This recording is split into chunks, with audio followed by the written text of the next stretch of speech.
వరంగల్ రవాణా శాఖ కార్యాలయంలో నూతన ఆర్టీఓగా రంగారావు బాధ్యతలు స్వీకరించారు.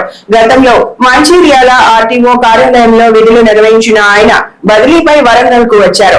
బాధ్యతలు చేపట్టిన అనంతరం కార్యాలయ సిబ్బందితో సమావేశమై విధి విధానాలపై సమీక్ష నిర్వహించారు. ఈ సందర్భంగా మీడియాతో మాట్లాడిన ఆర్టీఓ రంగారావు విద్యా సంస్థలు ప్రారంభమవుతున్న నేపథ్యంలో పాఠశాల, కళాశాల బస్సుల యజమానులు వాహనాల ఫిట్నెస్ సర్టిఫికెట్లను తప్పనిసరిగా పునరుద్ధరించుకోవాలని సూచించారు. ఫిట్నెస్ గడువు మూసిన వాహనాలను రహదారులపై నడపరాదని, అవసరమైన అన్ని అనుమతులు, భద్రతా ప్రమాణాలు పూర్తి చేసిన తరువాతే సేవల్లోకి తీసుకురావాలని తెలిపారు.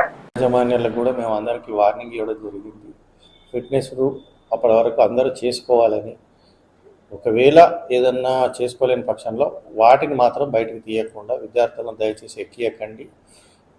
బయటకు వస్తే మాత్రం హై పెనాల్టీస్ పడతాయి, కేసులు ఖచ్చితంగా రాస్తారు మా వాళ్ళు. ఇన్స్పెక్టర్స్ అందరికీ టార్గెట్లు ఇవ్వడం జరిగింది. రోడ్ల మీద చెకింగ్ చాలా ఉండబోతుంది. మిగిలిన జనరల్ పబ్లిక్ కూడా చెప్పేది ఏంటంటే డాక్యుమెంట్స్ మొత్తం అప్డేట్ చేసుకోండి. ఏది ఇన్సూరెన్స్ కావచ్చు, లైసెన్స్ కావచ్చు, ట్యాక్సులు కావచ్చు. ఎందుకంటే ఇదివరకు ఇద్దరు ఉన్న ఇన్స్పెక్టర్స్ ఇప్పుడు 9 మంది ఉన్నారు. మీకు చెకింగ్ చాలా ఎక్కువ ఉండబోతుంది, కేసులు ఖచ్చితంగా పడతా ఉంటాయి. కాబట్టి ప్రతి ఒక్కరు డాక్యుమెంట్స్ అప్డేట్ చేసుకోండి. అది మీకు చేసుకోకపోతే 4 ఇంతలు 5 ఇంతలు అనవసరంగా జరిమానాలు కట్టాల్సి వస్తుంది, మళ్ళీ ఆ డాక్యుమెంట్లు చేసుకోవాల్సి వస్తుంది. అందుకని ప్రతి ఒక్కరు విధిగా రోడ్ సేఫ్టీ నిబంధనలు పాటించుకుంటూ మోటార్ వెహికల్కు సంబంధించి ట్యాక్సులు కావచ్చు, ఏది ఇన్సూరెన్స్ కావచ్చు, లైసెన్స్ కావచ్చు, పర్మిట్ కావచ్చు, ఏదైనా కూడా డేట్లు చూసుకోండి, సరి చేసుకోండి.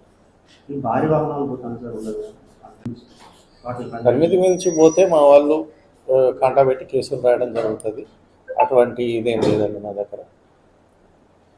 ఇదివరకు అంటే పాతకాలంలో ఇన్స్పెక్టర్స్ లేక, స్టాఫ్ లేక జరిగింది.